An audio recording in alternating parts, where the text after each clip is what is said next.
Meron tayong ano dito. Ito yung dati nating gamit Dio. Pero Dio 1 ang gamit ko dati. Pero ito Dio Baja. So kayo nang bahala. No, papakita ko lang sa inyo mabilisan. Ito yung mga uso ng araw.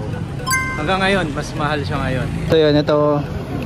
Tingnan natin, itong Dio na to ay gawa ng Honda. Ayan. So bihira na tong lumabas yung mga ganitong headlight. Kasi ano to Japan to. Makikita nyo, Japan din nakasulat sa takip ng disc brake. Then makikita nyo, naka-Showa to. Yung shocks nyan, hindi all-ins. Ang uso nun, Showa. Etong mags na to, ito yung mga hinahanap noong araw din Nakalimutan ko lang pangalan. Pero mga uso nyan, FSN Saka yung mga Daytona. Ayan. So ito yung mga sikat din sa size na to, DGs, no, IRC. So ayan, naka Showa, naka ano na yan, HD hydraulic suspension. So itong ilaw nga lang niya, yung old school niya, H1 to. Wow! Yung ginagamit dito, H1. So 18 watts parehas yan kasi ito nakarekta sa magneto na pagka nire-rev mo, lumalakas yung ilaw.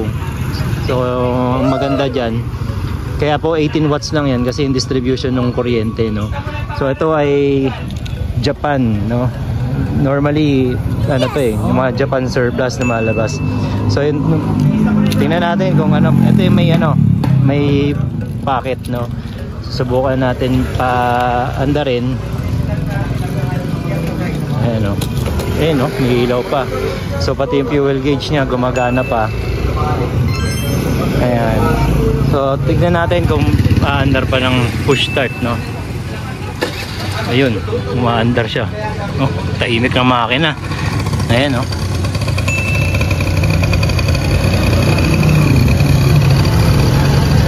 Ayan.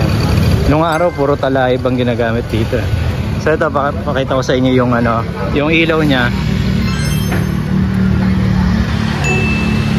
Kaya mahina, pagka nire-rev mo, lumalakas siya pag nire-rev. Makita natin.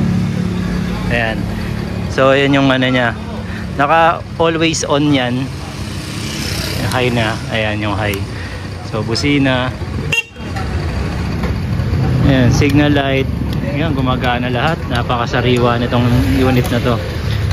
So ayan, may push start, may kick, no? In case 50cc po ito. Meron iba 49cc nakalagay.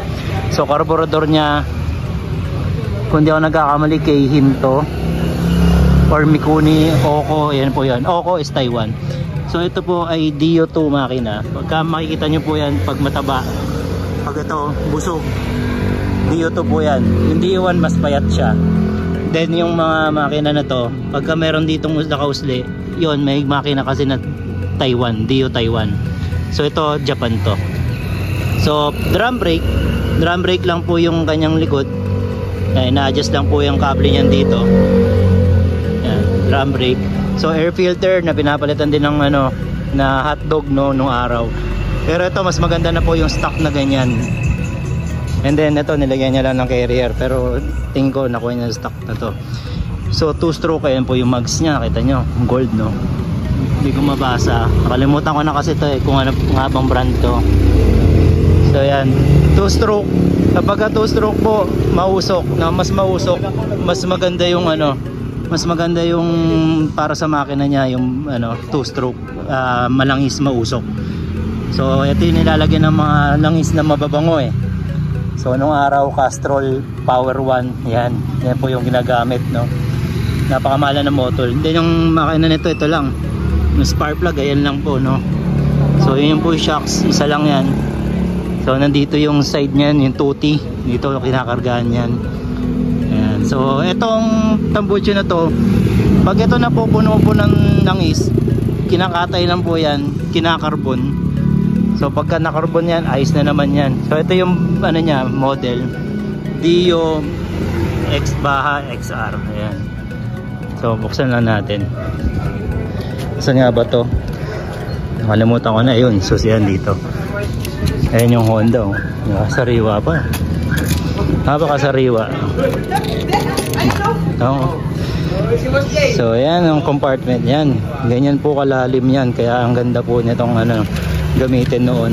Dahil ang ano niya, magagamit mo talaga. Mga gamit mong marami, pwedeng mailagay. So dito yung battery niya. Pag kinalas natin yan, battery na yan. And then yung lagayan ng langis niya dito. Ayan. Nakikita pala yan, oil. So yan, kasabay yan, nagpapagasolina ka, check mo din tong langis, no? Kasi pagka hindi, mag-overheat yan, mamamatay. So yan, may helmet holder din. Ayan siya. Okay, so di ba ang ganda? Napakakinis pa.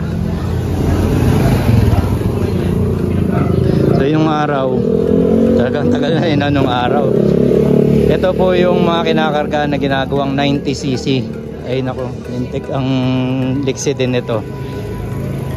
Tumatayo din harapan nito pagka naka-setup talaga siya. So sa mga naka-Honda Dio nung araw, shoutout sa mga taong yan.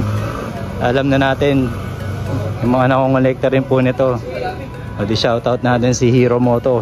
Siya po naka-focus din sa 2-stroke engines. Pati yung mga jug po, no? Ayan. So baka pwede nyo i-share yung mga picture nyo po ng Dio ninyo sa aking page. So ano natin yan, up natin yan guys. Pagka naka-Dio ka nung araw astig ka, no? Hindi naman, tipong ano lang din. Alam natin na marunong ka sa kalsada kapag ka naka-Dio ka. Kapag ka naka-Dio ka rin na may papel, astig ka. Nung araw walang papel kasi itong mga to puro talahib. Ang tawagin nila talahib. Ginagawa ng papel, ginagawa ng plaka na ano. So yun lang po muna guys. Happy to share lang po tayo ngayon ng ating mga dating ginagamit, no? Alright. Shala. Ang dumi ng salamin. Okay. So okay, once again, Marvin Chua Motovlog po. Maraming salamat po. Salamat din po sa mga nag-subscribe. Subscribe, okay. Bulol pa, no?